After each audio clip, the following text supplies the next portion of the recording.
They always said I was too dramatic, but tell me, how is it dramatic to panic when your passport goes missing 48 hours before a life-changing flight to Rome? I'm Lily, the difficult one, the dreamer. The girl they always overlooked while worshipping my little sister Sophie. And now, as I stood in my room for the third time, ripping through drawers and shelves, I realized the truth I'd tried to ignore. Sophie didn't just want to dim my light, she wanted to shut it off completely. "Mom!" I called out, trying to sound calm even though my heart was racing. "Have you seen my passport?" Her voice floated up from downstairs, sugar-coated but sharp. "Sweetheart, you probably just lost it. You always get so flustered under pressure." I clenched my teeth, feeling my stomach twist. In the mirror, I caught Sophie leaning against my doorframe, twirling her blonde hair like she was posing for a magazine. "You know, Lily," she said with that fake smile, "maybe this is God's way of telling you to stay home. Not everyone's meant for international travel."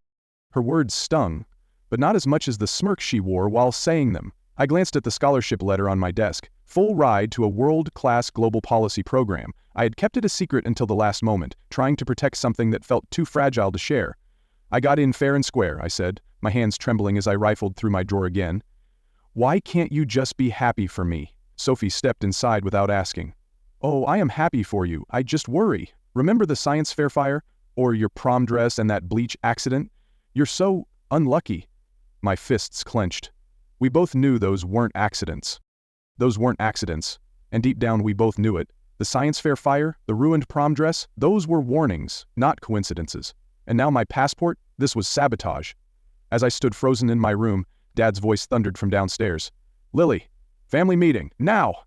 My pulse quickened as I followed Sophie down to the living room, where everything was always neat, perfect, and staged, like our family's reputation. Mom sat on the couch, her polished cross necklace catching the light as she patted the cushion beside her like I was a toddler, not a scholarship winner. "Sweetheart," she said, using that soft voice that always meant trouble, "we need to talk about this scholarship situation." I stayed standing. "There's nothing to talk about. I earned it. I'm going." Dad raised an eyebrow, clearly unconvinced. "Without a passport? Be realistic. Maybe this is God's way of telling you it's not meant to be." That hit me like a slap. But I didn't flinch.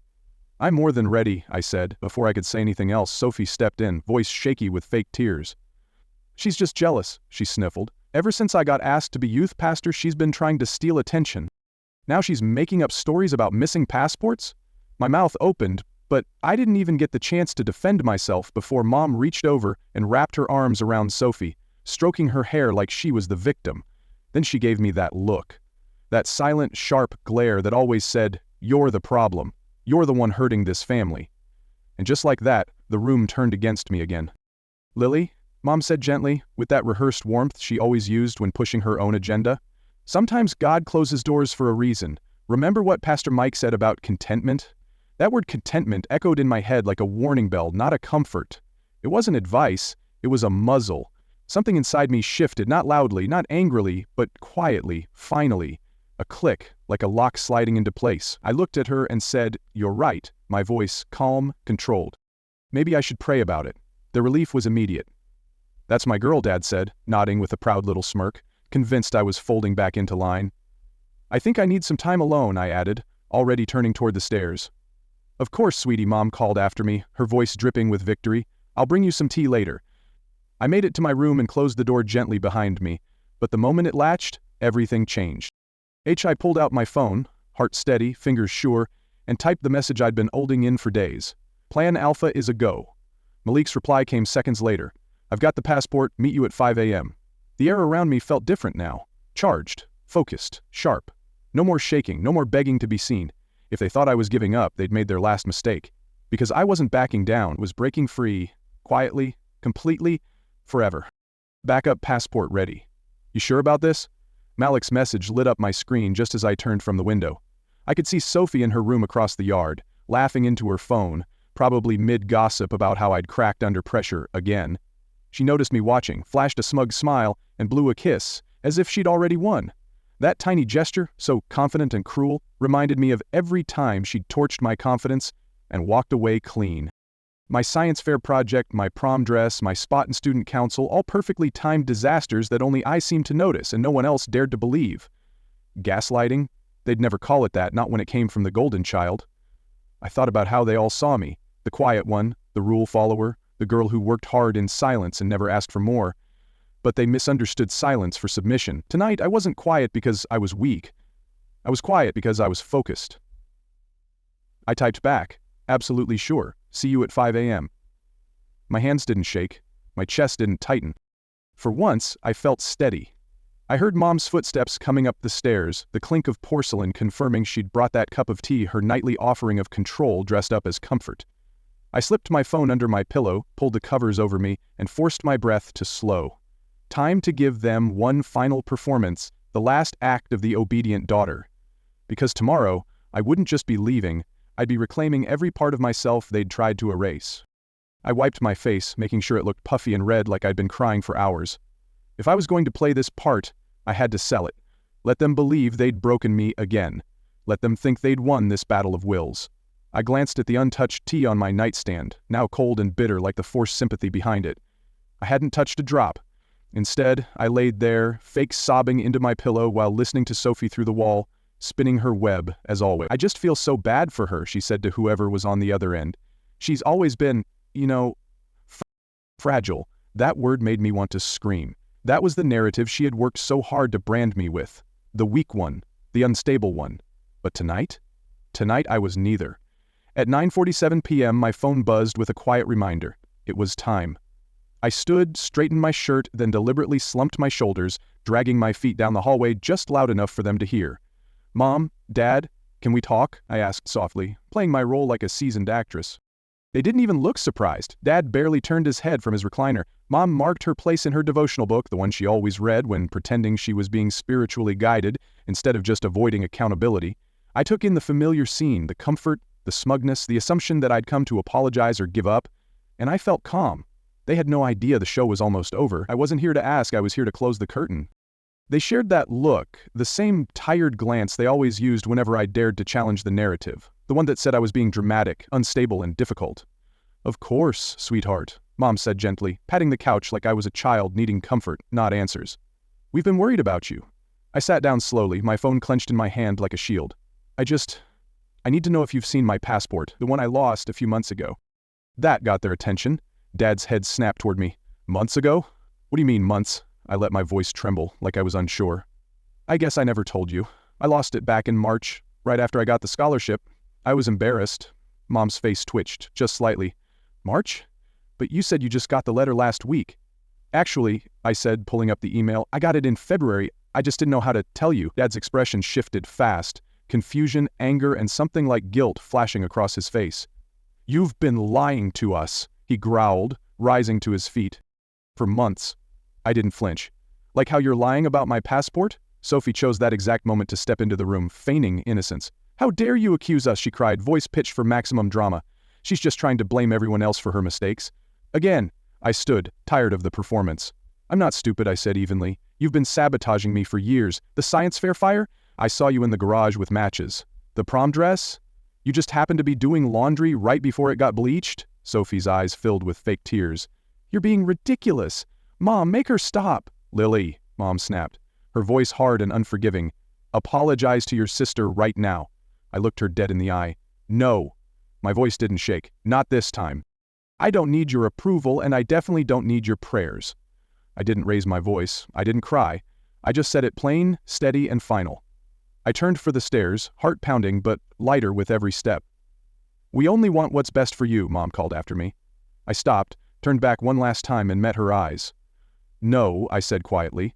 You want what's easiest for you. There's a difference. That silence afterward said everything. Back in my room, I locked the door, sat at my desk, and opened my laptop. A message from Malik was waiting. Everything's set for tomorrow. You okay? I stared at the screen for a moment, letting it all wash over me. Years of being gaslit, of being told I was the problem, the burden, the dramatic one. I thought of Sophie's crocodile tears, of Mom's scripture-wrapped guilt trips, of Dad's tired sighs that always seemed aimed in my direction. I typed back, fingers steady, no hesitation.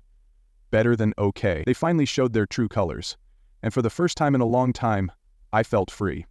My phone wouldn't stop buzzing. Sophie was unraveling. Text after text poured in, each one more desperate than the last. You're making a huge mistake. Why do you always have to ruin everything? Please don't do this to our family. Her mask was cracking, and she knew it. I blocked her number without a second thought.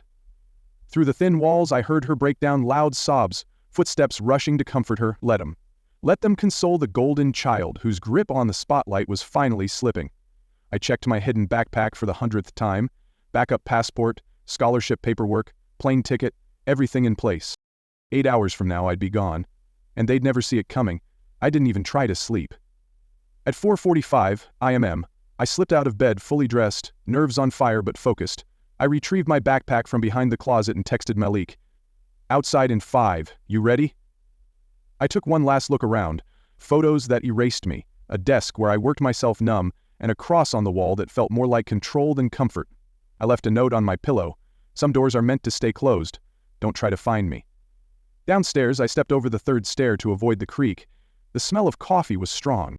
Dad's automatic timer already at work, like the house itself didn't know it was about to lose someone. But then came the creak. I froze behind the kitchen island as Sophie stumbled toward the bathroom half asleep. I waited, breath held, until I heard the click of the door. Another buzz from Malik. Here. I crept to the front door. The hinges betrayed me, squealing like they wanted to snitch. Lily! Sophie's voice snapped me into motion. I bolted. Mom! Dad! She's leaving! She shrieked as I hit the lawn. Lights flashed on. Lily Grace Harper, don't you dare! Dad's voice thundered from upstairs. I dove into Malik's car. Go! He hit the gas just as my parents spilled out onto the porch in pajamas, too late. I watched through the mirror as Dad ran barefoot down the driveway, then stopped, defeated, and just like that, I was free. Malik let out a low whistle as he swerved around a corner, adrenaline still buzzing. Holy, that was intense. I clutched my bag tighter, my pulse still racing. Keep driving. They might come after us. Already got it covered, he said, calm as ever. We zigzagged through unfamiliar streets before pulling into a dimly lit 24-hour grocery store parking lot. We'll switch to my sister's car. They've never seen it. While we transferred my bags, my phone lit up like a Christmas tree, one notification after another, each one more desperate than the last. Mom, come home right now, young lady. Dad, you're making a terrible mistake. Sophie, I can't believe you'd hurt our family like this. Then the threats started. Mom, we're calling the police. Dad, your mother is crying. And of course, Sophie again, everyone will know what you did to us. I stared at the screen for a second, then powered it off. Done. You okay? Malik asked as we merged onto the highway in his sister's nondescript Honda. The city lights blurred behind us. Better than okay, I said, exhaling for what felt like the first time in years. I'm free. We arrived at the airport just before sunrise, the sky awash of soft pinks and gold. Malik insisted on walking me to security, and for the first time, I didn't push back. You sure about this? He asked, eyes serious. Once you go through those gates. I've never been more sure of anything, I said, pulling him into a hug that said everything I couldn't put into words. Thank you for everything, he smiled. Just promise me one thing. I raised an eyebrow. Promise you'll actually enjoy Rome and not spend the whole time plotting revenge? I smirked. Why not both? We laughed, but as I turned to head through security, a strange calm settled over me. The chaos, the manipulation, the constant second-guessing, it was all behind me now. Every step I took through that terminal was a step away from their control and toward my own life. The TSA agent took my passport, glanced at it, and waved me through without a second thought. Just like that. I was gone, and for the first time, truly, I was mine. At the gate, I turned my phone back on for the first time since leaving home, and the screen lit up like fireworks, hundreds of messages, missed calls, desperate notifications. But what stopped me cold was Sophie's newest Instagram post, a pouty selfie in my old bedroom, the one I'd barely escaped. The caption read, "Sister's night in. Some people don't understand that family comes first." I stared at it, jaw clenched, as comment after comment praised her. You're such a good sister, she doesn't deserve you. Praying for your family. It was the same playbook she always used, twist the story, play the victim, collect sympathy like trophies. I could have argued, explained, exposed her. But instead, I opened my own Instagram for the first time in months. I posted a photo of my boarding pass with a single caption. Some people don't understand that freedom comes first. Then I shut off my phone again, tucked it deep into my backpack, and looked up just as the boarding call came through. Now, boarding flight 1852 to Rome. I stood, lifted my carry-on and walked toward the gate with steady steps and an open heart. I didn't look back. I didn't need to. Behind me were years of being told I was too much, too stubborn, too ambitious. Years of being manipulated into shrinking so others could shine. Ahead of me was the life I had built brick by brick while everyone else tried to convince me it wasn't worth building. Let Sophie perform for her followers. Let my parents panic and point fingers. Let the world wonder what happened, because now, I was finally free to write my own story, and I had just turned the first page. Rome greeted me with a rush of sights and sounds, so alive it felt like color after years of gray. The air was thick with espresso, ambition, and possibility. Stepping out of Leonardo da Vinci International Airport, I finally turned my phone back on, bracing for whatever storm waited. The notifications had shifted tone from shouting to pleading. "Mom, please just let us know you're safe.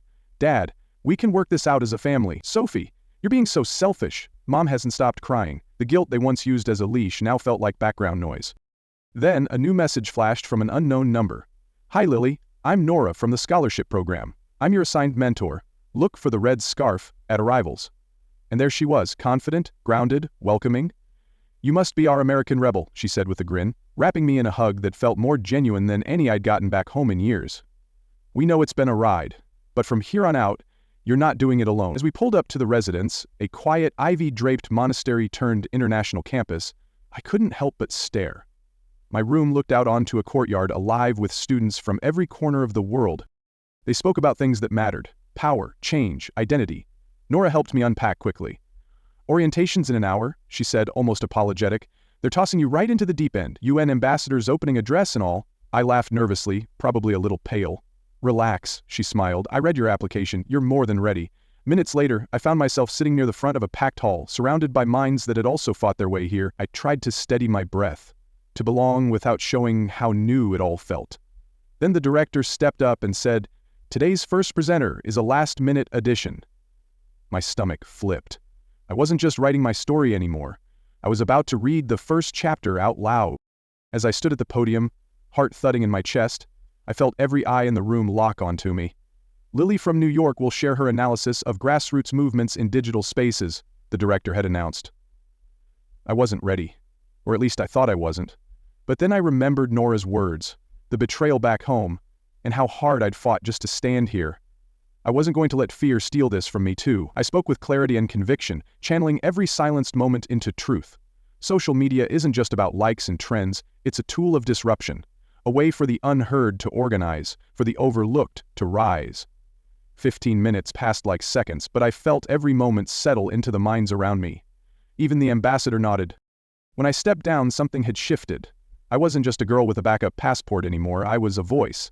Nora introduced me to the program's key people, all of whom wanted to hear more. Then my phone buzzed. A local news site had published my story. Dramatic path to prestigious scholarship raised its questions about family dynamics. The comments? Brutal. Honest. Real. "I know this family. It was always about Sophie. She deserves this win. Wait, her sister stole her passport?" The truth was finally catching up with the lies, and I didn't have to say a word. Sophie's latest attempt at damage control came in the form of a tearful video, dripping with performative sadness and prayers for those who abandoned their families. But the internet wasn't buying it. The comment section lit up, and not in her favor. "Didn't your sister just win a huge scholarship?" one asked. Another wrote, "Why would anyone steal a passport unless they had something to hide?" Even strangers were starting to connect the dots, and the golden child shine Sophie once wore so proudly was beginning to crack. Nora looked over my shoulder and said what I'd been thinking. "She was the golden child." I nodded. Was. That night, everything changed. The scholarship program wanted to feature me in their international promo video. Tomorrow, cameras would roll, and my face, my story would be front and center. My hands trembled as the weight of it sank in. No more dimming myself to keep the peace. No more pretending I wasn't capable. That evening, I sat under string lights in a quiet courtyard, surrounded by scholars from around the world, eating pasta, laughing, being understood. A news alert pinged. I'd been nominated for the Rising Leader Award. Nora appeared, champagne in hand and joy in her eyes. "Check your email," she said. The program director had invited me to speak at the award ceremony next month, with international press in attendance. I could already see Sophie's confused, bitter face as she tried to make sense of it all. I could hear Mom and Dad scrambling to rewrite history to their church friends. Nora raised her glass. "You're smiling," she said. "Thinking about home?" I shook my head. "Thinking about justice." We clinked glasses. "To justice and to the family we choose." Under the Roman stars, I finally felt the weight lift. No more hiding. No more pretending I wasn't enough. It wasn't about revenge anymore. It was about finally becoming the version of myself they were too afraid to believe in. My phone buzzed again. Dad's message. "We saw the news. We need to talk." I turned it off. Let them sit in silence while I walked toward everything they said I couldn't have. Meanwhile, back in New York, the TV lit up our living room with my face. The anchor's voice rang out. A remarkable story of perseverance. Lily from Westchester has been named this year's Rising Leader Award recipient. Malik's texts came in like live commentary. Mom dropped her mug. Dad froze. Sophie stormed out. I'd worn red, her signature color, for that very reason. In my interview, I stared straight into the lens and said it. Success isn't about proving others wrong, it's about proving yourself right. And just like that, the cracks in their perfect narrative split wide open. The Facebook moms weren't buying it anymore. The church group tore apart Mom's proud mama post with brutal precision. Their lies were unraveling, and this time, the truth had the mic. Dad called again, his voice in the voicemail more desperate than before. Lily, please, your mother's reputation at church. I didn't answer. Sophie's world was unraveling fast. Her tearful video pleading for family loyalty did the opposite. Comments shredded her carefully curated image. Didn't you steal her passport? Everyone at school knows what you did. One by one, her followers vanished. Then she deleted the video, and finally, her entire account. Nora found me on the balcony, wine in hand, watching the fallout unfold like a slow-burning movie. Your phone's been blowing up, she said and handed it to me. The local news had pulled my old transcripts, straight A's, awards, and debates. All the things my family never once celebrated. Karma, it seemed, was clocking in. Nora scrolled again. They're reviewing Sophie's youth pastor title, Character Concerns. I hadn't planned that. But it felt like justice anyway. A new ping. The PR team dropped my international speaking schedule. I'd be speaking before the European Parliament. I didn't smile, I breathed. Mom texted. People are asking at church, call us. Dad followed with, this isn't Christian of you, Sophie's final message. You've ruined everything, and I had by simply being who I was all along. The UN wants you to expand your speaking tour, Nora said, like it was just another calendar update, but I knew what it meant. 3 more countries, 3 more stages where my voice would be impossible to ignore. I stared out at the skyline, thinking of all the times they told me to shrink. Sometimes the black sheep sees things the clearest, I said, and posted it. The press conference felt like standing at the center of a storm I had finally learned to control. Cameras clicked, lights flashed, and the room buzzed with questions. Nora whispered, "You're not just a student now, you're a symbol." When the reporter asked about my family, I didn't flinch. My story isn't rare. What is rare is having the chance to say no to being silenced. No to calling control love. Another reporter asked about Sophie's latest post, accusing me of manipulating the truth. I clicked to a slide. This is my record, my passport timeline. Footage of her sabotaging my project. I'm not twisting the truth. I'm just finally telling it. The room lit up with reaction. One asked about my parents, claiming they supported me. I have 18 years of receipts, I said, steady and clear. Would you like to see them? The livestream chat exploded. It wasn't just about me anymore. It was about every voice that had been dismissed, finally being heard. Sophie's perfect image was falling apart faster than anyone expected.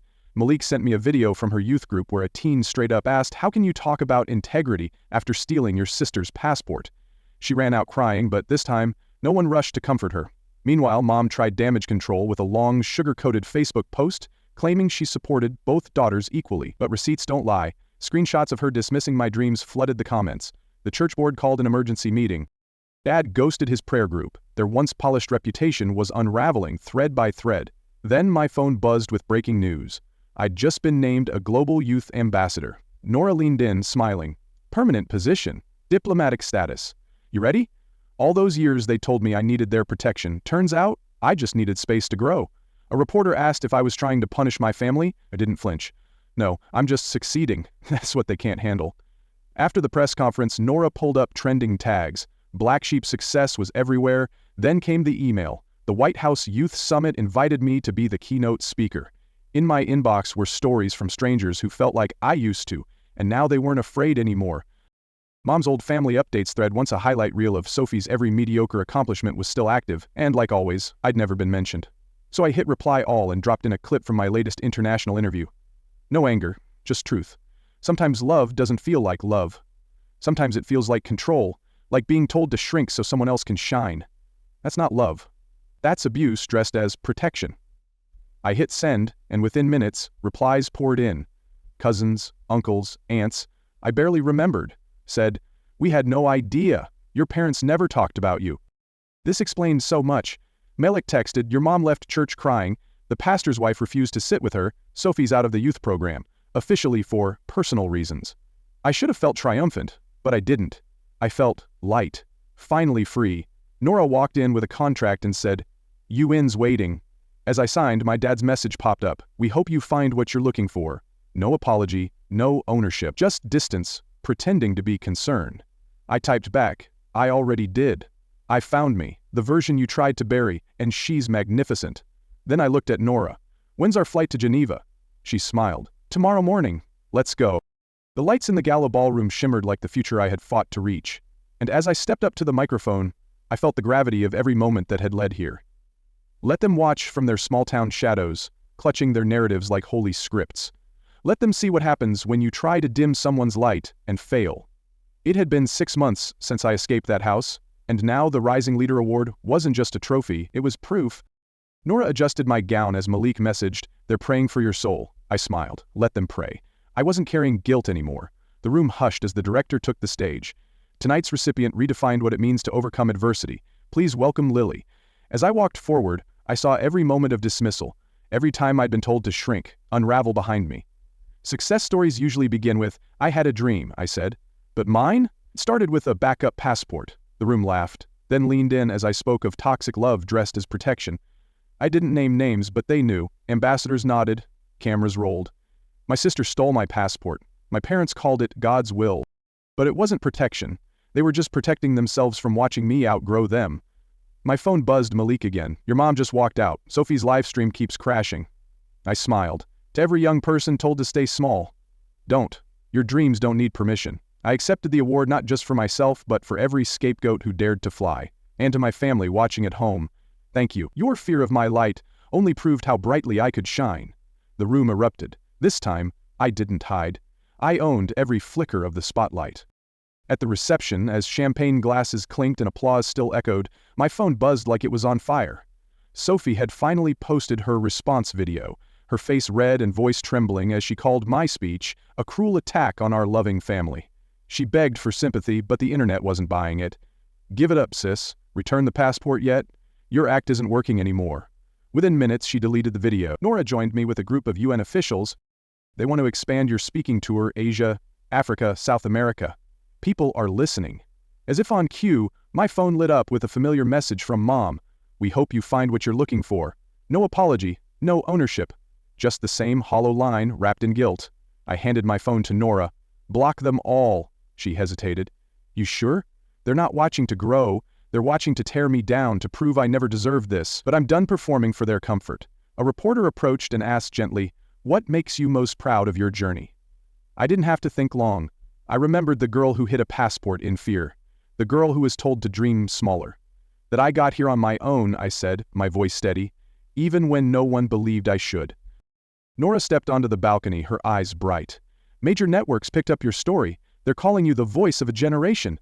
I smiled faintly. "And my family?" "Your aunt called. Your parents are taking a break from church leadership to focus on healing." I snorted. Translation: they're hiding from the truth? Sophie had lost everything, her youth pastor role, her online following, her curated image. Karma, it seems, doesn't care how much you pray. Nora handed me a glass of champagne. "To the black sheep." I raised mine with a quiet fire in my voice. "To freedom. And to never look back." Rome shimmered beneath us like a promise finally kept.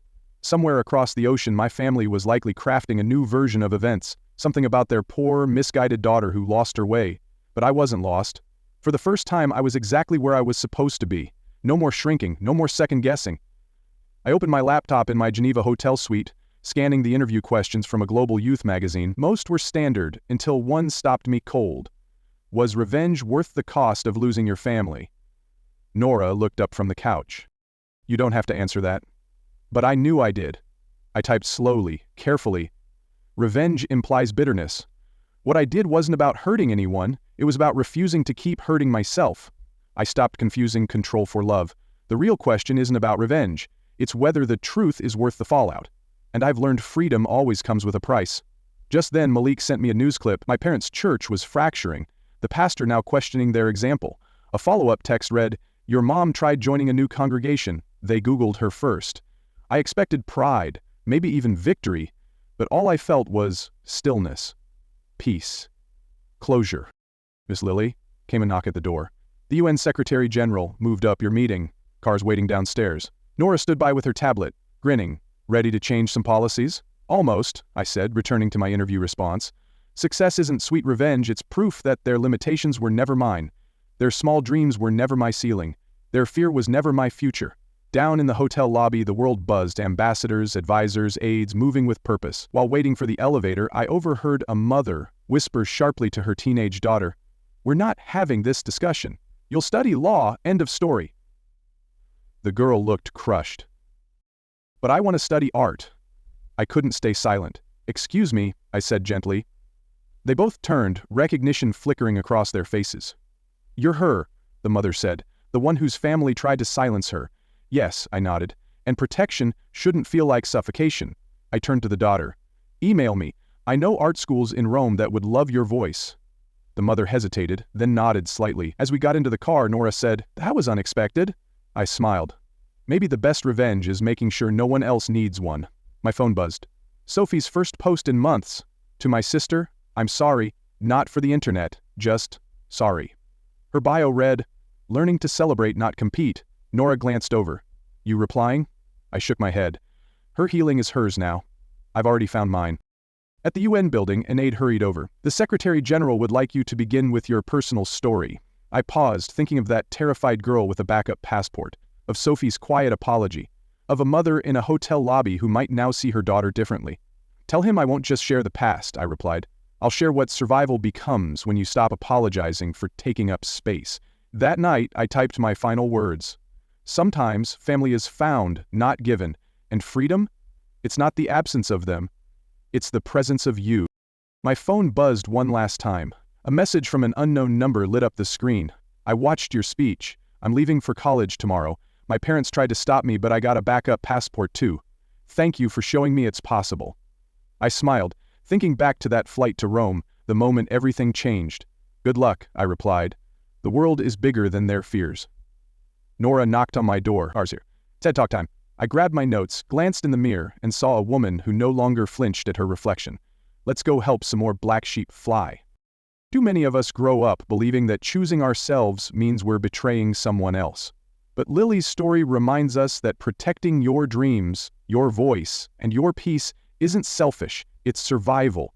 And when you finally step out of the shadows, the world doesn't end. In fact, it opens up. If this story hit home for you or made you think about your own journey, don't scroll past it. Subscribe to the channel for more real stories that speak to your heart, your growth, and your power. Hit the like button, drop a comment, and share this video with someone who needs to hear it.